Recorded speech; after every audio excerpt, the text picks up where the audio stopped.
Assalamualaikum warahmatullahi wabarakatuh. Salam sejahtera bagi semuanya. Welcome back to my channel TPMDes. Selamat datang kembali pada channel TPMDes. Hai sobat-sobat TPMDes manapun berada, informasi terkini rekrutmen ASN P3K tahun 2022. Nah, sobat-sobat TPMDes manapun berada, ini besok yaitu hari terakhir untuk pendaftaran SSCSN untuk P3K guru Bapak Ibu. Nah, berkenaan dengan hari terakhir besok ya Bapak Ibu, di sini ada informasi penting dari Kemendikbudristek terkait dengan pendaftaran SSCSN untuk P3K guru serta mekanisme dan sistemnya Bapak Ibu.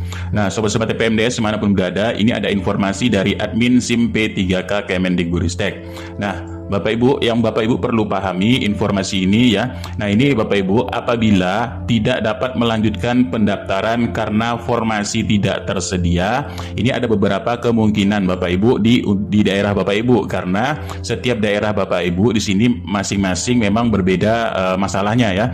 Nah, jika Bapak Ibu mendapat notif seperti ini Bapak Ibu, nah jadi untuk poin pertama Bapak Ibu, bagi P1 yang sudah lulus passing grade yang tidak dapat penempatan, ada kemungkinan dapat turun prioritas jika terdapat tombol turun prioritas. Nah, meskipun dapat juga setelah turun ini tidak mendapatkan formasi. Nah, Bapak Ibu, jika Bapak Ibu klik turun prioritas, namun Bapak Ibu juga belum mendapatkan formasi, ini ada kemungkinan tetap tidak dapat melanjutkan Bapak Ibu. Nah, baik turun prioritas maupun tidak turun prioritas, Bapak Ibu, P1 ini tetap tersimpan di dalam database atau sistem ya. Nah, dalam sistem ini karena sudah sinkronisasi antara Dapodik ke SSCSN, maka data Bapak Ibu ini akan tersimpan.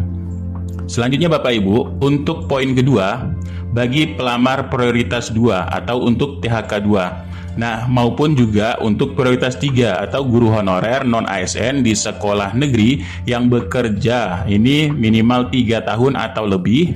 Bapak Ibu, pastikan data jam mengajar Bapak Ibu di Dapodik ini sesuai atau linear ya. Nah, dengan kualifikasi pendidikan. Nah, ini banyak masalahnya Bapak Ibu, karena terdapat memang masalah-masalah ini di Dapodik Bapak Ibu ini tidak Bapak Ibu linear atau sesuai dengan kualifikasi pendidikan Bapak Ibu ya, karena mengajarnya lain, kualifikasi Bapak Ibu ini lain Bapak Ibu.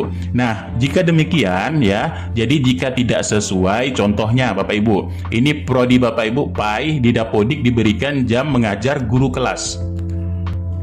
Nah, maka demikian ya, maka Bapak Ibu tidak dapat mendaftar meskipun ada formasi di sekolah induk Bapak Ibu ya.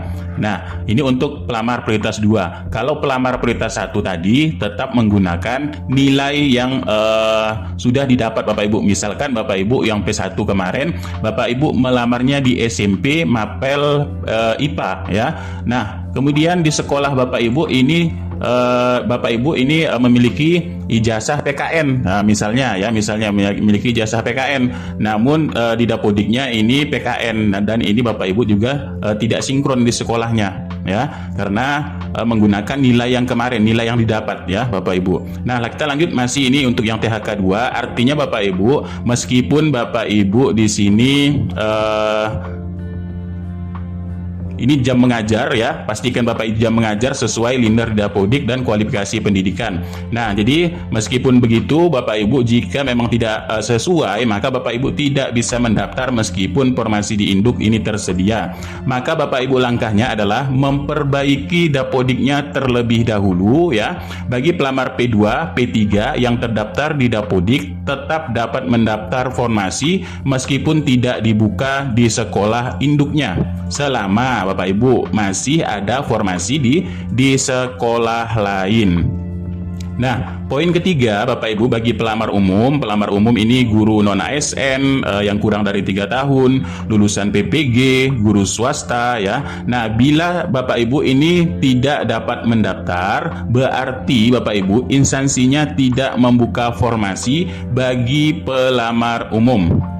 Nah, maka demikian instansi yang sesuai dengan data sekolah induk di Dapodik ya, kemudian lulusan PPG ini dapat memilih instansi. Nah, apabila merasa seharusnya prioritas 3, Bapak Ibu bisa pastikan validasi NIK dan data di Dapodik Bapak Ibu, serta Bapak Ibu apabila THK 2 masukkan nomor THK 2 Bapak Ibu. Nah, pelamar umum menyelesaikan pendaftaran tanpa memilih formasi. Nah, pemilihan formasi ini setelah pelaksanaan seleksi kompetensi 2 dan 3 dilaksanakan. Nah, ini Bapak Ibu untuk melihat jadwal bisa Bapak Ibu lihat di guru.ppk.kemendikbud.co.id. Nah, inilah permasalahan-permasalahan yang terjadi saat Bapak Ibu membuka SSCASN. Jadi Bapak Ibu bisa pastikan hal seperti ini Bapak Ibu ya. Nah, lanjutnya admin dari SIM P3K juga ya Bapak Ibu. Ini apabila ya tidak dapat melanjutkan pendaftaran karena formasi tidak tersedia ya, kemungkinan yang ada ini P1 guru lulus passing grade yang tidak dapat penempatan ada kemungkinan dapat turun ini tadi ya untuk prioritas, meskipun dapat juga setelah turun tidak dapat formasi ada kemungkinan tidak dapat melanjutkan baik turun maupun tidak turun prioritas. Ini sudah kami rangkum tadi di admin seperti ini Bapak Ibu ya. Nah, selanjutnya Bapak Ibu tidak bisa daftar umum P3K 2022. Nah, untuk pelamar umum ini menyelesaikan pendaftaran tanpa memilih formasi, pemilihan formasi setelah pelaksanaan kompetensi P2 dan P3. Jadwal di portal guru.ppk.co.id. Nah, lanjutnya Bapak Ibu, bagi IPK yang nilai saat resum. Nah, jadi di sini Bapak Ibu ya, nilai yang resum munculnya 0, bagaimana hal tersebut ya. Nah, apakah mempengaruhi Bapak Ibu ya? Dari adminnya di sini sudah dijelaskan bahwa seleksi P3K tidak mempersyaratkan IPK Bapak Ibu. Jadi tidak perlu khawatir, secara otomatis sistem menuliskan IPK Bapak Ibu ini 0 ya. Nah, kemudian bagi pelamar P2, P3 yang terdaftar di Dapodik tetap dapat mendaftar formasi meskipun tidak dibuka di sekolah induknya. Nah, ini sekali lagi tidak dibuka di sekolah induknya, tapi selama ada formasi di sekolah lain. Dan ini sudah tadi ya, ini pelamar umum, ini sudah. Nah, ini sudah juga ya. Apabila merasa seharusnya Bapak Ibu ini prioritas 3, maka Bapak Ibu yaitu pastikan NIK dan Dapodiknya serta jika THK 2 dan lain sebagainya sudah dijelaskan tadi. Nah, selanjutnya di sini kan ada ini contohnya Bapak Ibu, formasi untuk umum tidak tersedia di instansi ini Bapak Ibu ya. Maka Bapak Ibu di sini tombol selanjutnya ini tidak tidak bisa melanjutkan. Nah, bagaimana sih solusinya Bapak Ibu ya? Artinya jika demikian Bapak Ibu ya, di sini jika tidak bisa melanjutkan ya, karena di sini tadi umum ini bisa ya, pelamar umum bisa menyelesaikan pendaftaran tanpa memilih formasi ya. Jika Bapak Ibu belum juga bisa selanjutnya, artinya data Bapak Ibu di sini tidak sinkron ya. Nah, data Bapak Ibu ini tidak sinkron, tidak sesuai ya dengan linearitas jam mengajar di Dapodik sesuai kualifikasi akademik. Maka demikian jika Bapak Ibu menemui hal tersebut ya, tidak bisa melanjutkan, klik tombol melanjutkan di sini. Ada sedikit yaitu untuk permasalahan ini ya. Nah, jadi di sini saya belum bisa mendaftar, ternyata Bapak Ibu ya, ini masalah yang muncul kata maaf ya, ijazah tidak linear di Dapodik. Nah, itu caranya bagaimana? Caranya adalah setelah minta ganti mapel di Dapodik sesuai dengan ijazah terakhir, ini baru bisa Bapak Ibu melanjutkan pendaftaran. Nah, inilah Bapak Ibu ya, yang dari awal Bapak Ibu di sini ya, artinya ini harus menyesuaikan dengan ijazah terakhir Bapak Ibu dan linear di Dapodik Bapak Ibu. Artinya jam mengajar Bapak Ibu juga harus ada, yaitu sesuai dengan jam mengajar ya. Minimal jam mengajar 12 jam ataupun 4 jam mengajar. Nah, ini Bapak Ibu ya, ini solusinya bisa Bapak Ibu menemui operator sekolah. Nah, jadi kalau memang tidak bisa ya Bapak Ibu, karena ini memang harus hati-hati sekali apabila berpindah kemudian merugikan dari guru-guru lain. Ini Bapak Ibu juga harus hati-hati Bapak Ibu dengan hal ini Bapak Ibu ya. Nah, tapi solusinya memang demikian. Memang harus linear antara ijazah Bapak Ibu dengan mapel di Dapodik Bapak Ibu. Nah, selanjutnya ini juga ada. Nah, ini Bapak Ibu ya. Ini karena prodi Bapak Ibu di sini tidak muncul, maka Bapak Ibu artinya perpal Bapak Ibu ini belum selesai ataupun belum selesai pemrosesan dari Dinas Pendidikan. Maka Bapak Ibu solusinya adalah di sini harus menyelesaikan tahap perpal terlebih dahulu Bapak Ibu ya. Nah, baru bisa melanjutkan. Nah, kemudian kemarin di sini juga ada webinar bersama Prof Nunuk Suryani. Jadi rangkuman-rangkuman untuk yang dipaparkan oleh Prof Nunuk dengan Pak Ubay ya di sini. Yang pertama Bapak Ibu. Nah, yang pertama untuk pelamar prioritas 1 ini tetap akan melekat untuk prioritas P1-nya walaupun belum mendapat kuota penempatan. Yang kedua, pelamar prioritas 1 silahkan jika diminta turun prioritas. Jadi gunakan saja kesempatan tersebut, tidak perlu ragu. Artinya tetap ada kuota untuk ya mereka sesuai dengan kebutuhan. Nah, bagi P1 tidak lagi uji observasi karena sudah mengikuti CAT kemarin 2021. Dan keempat, pelamar yang P2, P3 digunakan proses yaitu penilaian observasi. Nah, tahun 2023 Bapak Ibu tetap akan membuka P3K guru untuk menuntaskan yang belum terangkat di tahun 2022 ini dengan mekanisme yang berbeda pula. Karena penjelasan dari Prof Nunuk ya, karena setiap pembukaan ini pasti menggunakan Permenpan RB yang baru menyesuaikan keadaan di yaitu tahun depan nanti Bapak Ibu.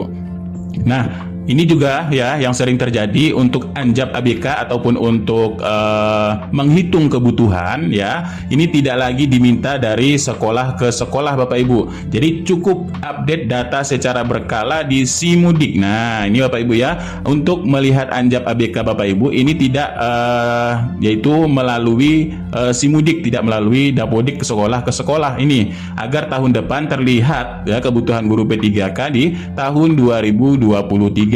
Nah, rekrutmen untuk KKI. Nah, ini untuk KKI kemarin ini khusus daerah Jakarta ya. Nah, kemudian untuk yang sudah terangkat tahun 2023 ya, silahkan Bapak Ibu ini mengundurkan diri menjadi untuk KKI, ini DKI Jakarta. Ada restribusi juga untuk KKI dan lain sebagainya. Ini untuk daerah guru daerah Jakarta. Nah, selanjutnya Bapak Ibu ada juga ini rapat dari koordinasi P3K bersama GTK Dispendik ini Surabaya bersama Bapak Ahmad Khabib dan Ahmad Syaroni. Nah, ini poin-poin pentingnya juga. Yang pertama 6 ya semester ini masuk Dapodik. Yang kedua, Surabaya hanya P1, P2 dan P3 tidak membuka pelamar umum. Nah, untuk data sementara ini Bapak Ibu, 124 orang P1 ini belum resume. Jadi Bapak Ibu bisa segera melakukan resume karena waktunya memang terbatas ya. Ini besok ini penutupan untuk pendaftaran. Poin keempat, data ijazah yang tidak bisa perpal, ini konsultasinya yaitu ke operator sekolah. Jangan ragu Bapak Ibu, yang bersangkutan pergi ke dinas sendiri, apalagi langsung ke Kadis. Nah, untuk ematrai ini hanya untuk P2 dan P3, jadi P1 tidak menggunakan ematrai karena data Bapak Ibu kemarin juga sudah bermatrai tempel Bapak Ibu ya, dan itu tidak bisa dirubah untuk di tahun 2022 ini. Dan poin 6, formasi mata pelajaran bahasa Inggris tidak bisa masuk ke SD, tetapi bisa masuk ke formasi SMP. Nah, dari paparan Prof Nunuk, insya Allah tahun depan ini akan menyesuaikan dengan kurikulum merdeka ya, yaitu untuk melinearkan yaitu masuk ke SD ya. Tapi kalau SD ini Bapak Ibu ya, menurut dari Pak Menteri Nadiem Anwar Makarim ya, karena SD ini hanyalah guru kelas, maka guru kelas tersebutlah yang nanti akan mengajar ya, guru kelas tersebut yang akan mengajar karena SD ini masih tidak ada jenis mata pelajarannya ya untuk ke bahasa Inggris. Maka guru kelas inilah yang akan diberdayakan mengajar untuk bahasa Inggris. Nah, poin ketujuh, kurikulum merdeka regulasi yang sekarang, guru bahasa Jawa dan seni budaya bisa jadi satu Bapak Ibu. Dan poin ke-8, pasca pembaca data di Disdik, ini di profil sekolah, kemudian baca dulu petunjuk pendaftaran dari pusat. Jika tertulis formasi tidak tersedia instansi tersebut, Anda tidak bisa melanjutkan pendaftaran ini. Jangan ditunggu tahun depan, jangan ditunggu ya, tahun depan saja, kata dari Bapak Sahroni. Nah, poin ke-10, untuk alamat atau perubahan KTP ada tahapan nanti untuk pemberkasan Bapak Ibu. Nah ya, jadi dokumen Bapak Ibu jangan dikacau ya, walaupun Bapak Ibu sudah pindah dan lain sebagainya. Ini nanti untuk tahap pemberkasan, pengisian DRH dan lain sebagainya baru bisa nanti Bapak Ibu menyesuaikan dengan yang sekarang. Nah, 11, untuk P3K Surabaya ini tidak ada hubungannya dengan KTP harus Surabaya. Dan poin ke-12, P2 dan P3 diperhatikan ijazah linearitasnya. Seperti yang tadi Bapak Ibu ya, linearitas ijazah Bapak Ibu. Jika Bapak Ibu tidak terdapat tombol melanjutkan, ya itu masalahnya memang di Dapodik Bapak Ibu ini tidak sesuai dengan ijazah Bapak Ibu mengajarnya apa, ya itu dipastikan tidak bisa mendaftar, ya tidak bisa melanjutkan. Jadi kalau mengajarnya, misalnya di Dapodik ini Bapak Ibu PKWU, sedangkan ijazah Bapak Ibu bahasa Inggris. Nah ini kan tidak sinkron ya. Nah kemudian untuk IPK ini memang 0 tadi ya. Kemudian ini tidak masalah. Kemudian NIK data ganda, NIK ganda ini operator sekolah, Dispendik Japil Dinas agar memastikan NIK ini diubah jika Bapak Ibu memiliki NIK yang ganda. 15, penempatan Dispendik tidak bisa dijawab karena bukan ranah dari penempatan ini untuk namanya penempatan P3K ya. Jadi ini wewenangnya langsung dari sistem. Dan tahun depan Surabaya akan mengajukan formasi lagi karena adanya memang kebutuhan di tahun depan pensiunnya sampai dengan 260. 17, data P1 tidak bisa dirubah. Segera Bapak Ibu resume, ditunggu informasi selanjutnya. Nah, ini Bapak Ibu ya, karena memang kalau detik-detik terakhir ini ya kemungkinan akan terjadi banyak error ya. Jadi disarankan kalau memang error Bapak Ibu bisa membukanya nanti malam ya, misalkan jam 11 malam dan lain sebagainya, supaya ini bisa berjalan dengan baik karena memang lintasan dari SSCSN ini penuh ya. Nah 18, untuk P1 yang ada perubahan KK KTP ini sudah nikah tetap menggunakan data lama, tidak sementara ya, ini data lama. Dan 2 kakak suami istri yang belum gabung diupload keduanya saat pemberkasan nanti Bapak Ibu. Nah ini untuk perubahan memang saat pemberkasan pengisian DRH. Nah kemarin juga ini Prof Nunuk sudah menjelaskan bahwa dari 300 lebih formasi ini sudah dibagi Bapak Ibu ya. Ini untuk yang P1 yang mendapat formasi ini 127.186, dan untuk THK2 ini ada sekitar 3.184, dan untuk yang P3 ini 127.232, dan pelamar umum ini ada 62.016 ya. Pelamar umum ini untuk mengisi memang yang betul-betul kosong ya, tidak ada guru induknya di sekolah tersebut. Nah ini ada keterangannya Bapak Ibu ya. Jadi P1 ini tetap dikunci walaupun Bapak Ibu belum mendapatkan penempatan di tahun ini. Dan memang untuk P2 ya tidak ada geser-menggeser guru di sini ya, ataupun P3 ini. Jadi P1 ini dapat ditempatkan kesempatan untuk memilih formasi memang yang kosong sesuai dengan mata pelajaran jabatan yang dimiliki. Nah itulah untuk informasi terkininya untuk dari Helpdesk ya, kemudian dari rapat-rapat koordinasi yang ini tertanggal 12 hari ini ya, kemarin yang 11 juga. Nah kemudian Bapak Ibu selanjutnya di sini kemarin juga hasil rapat ya, hasil rapat bersama Komisi 10. Pada intinya Bapak Ibu, rapat Komisi 10 ini mengenai permasalahan P3K ya. Intinya di sini memang mendesak ya, poin-poin pentingnya ini mendesak Kemendikbudristek. Poin penting ini adalah ini ya, yang 193.000 ini yang lulus PG ini namun belum mendapatkan formasi dan SK, khususnya dari sejumlah yang memang tidak bisa ditempatkan ini 24.000 Bapak Ibu ya, yang belum ditempatkan tidak tersedia formasi atau kebutuhannya, dan 41.000 ini tidak tersedia formasi tapi ada kebutuhan tapi tidak, formasinya ini tidak ada. Nah ini memerlukan koordinasi lebih lanjut dengan pemerintah daerah dan menunggu konsep peta proses tahapan P3K sampai tuntas ya. Nah sampai tuntas di tahun nanti 2023, dan insya Allah Kemendikbudristek berjanji 2023 memang akan dituntaskan ya Bapak Ibu. Ini dari Menteri Nadiem Anwar Makarim, ketua rapatnya Bu Henifa. Nah Bapak Ibu juga bisa jika Bapak Ibu kesulitan dalam melakukan pendaftaran ya. Di sini kemarin sudah ada juga tutorialnya. Bapak Ibu silakan cari. Ini untuk prioritas 1 ya. Nah, kemudian di sini Bapak Ibu login awalnya, kemudian pemilihan dari pendidikan sesuai dengan Dapodik ya. Nah, ini Bapak Ibu yang tadi dibicarakan. Jadi Dapodiknya harus memang sesuai dengan mata pelajaran Bapak Ibu mengajar apa. Di sini maka ada Bapak Ibu mendapatkan pemilihan untuk sesuai dengan ijazah. Jika tidak sesuai dipastikan tidak bisa mendaftar ataupun juga kurang jam Bapak Ibu mengajar ya. Jika Bapak Ibu P3, P2, P3 ya, kalau P1 ini tinggal sesuaikan saja Bapak Ibu.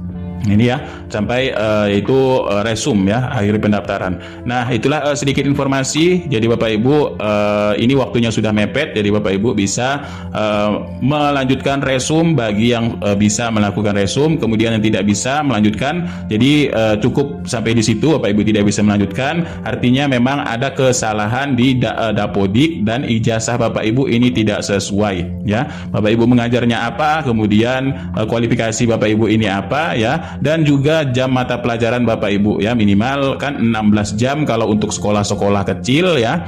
Kalau yang besar ini minimal 24 jam mengajar ya. Nah, ini untuk prioritas 2, prioritas 3. Nah, itulah sedikit informasi, mudah-mudahan ini bermanfaat. Kurang lebihnya mohon maaf, billahi taufiq wal hidayah. Wassalamualaikum warahmatullahi wabarakatuh. Salam sejahtera bagi semuanya sobat-sobat TPMDS dimanapun berada. Nah, ini Pak, Jawa Tengah itu mengajukan formasi itu sebanyak 4.352. Ini jumlahnya besar sekali nih, ya. Tapi jumlah ini habis di P1.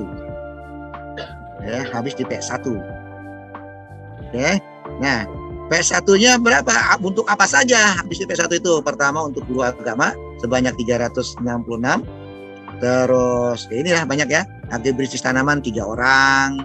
Agribisnis ternak 6 orang, agriteknologi pengolahan hasil pertanian 2 orang, akuntansi keuangan dan lembaga 228 orang ya. Nah ini. Nah, sekarang kalau misalnya otomotif mana dia otomotif? Ah, ini dia otomotif. Otomotif ini termasuk besar Pak, 312. Tapi sayangnya Pak Taufik ini kemarin daftarnya adalah PKWU. PKWU tingkat apa Pak? Tingkat apa? SMK. Kemarin itu SMK juga ya? SMA. Kita lihat. SMA ya, berarti Dikmen juga.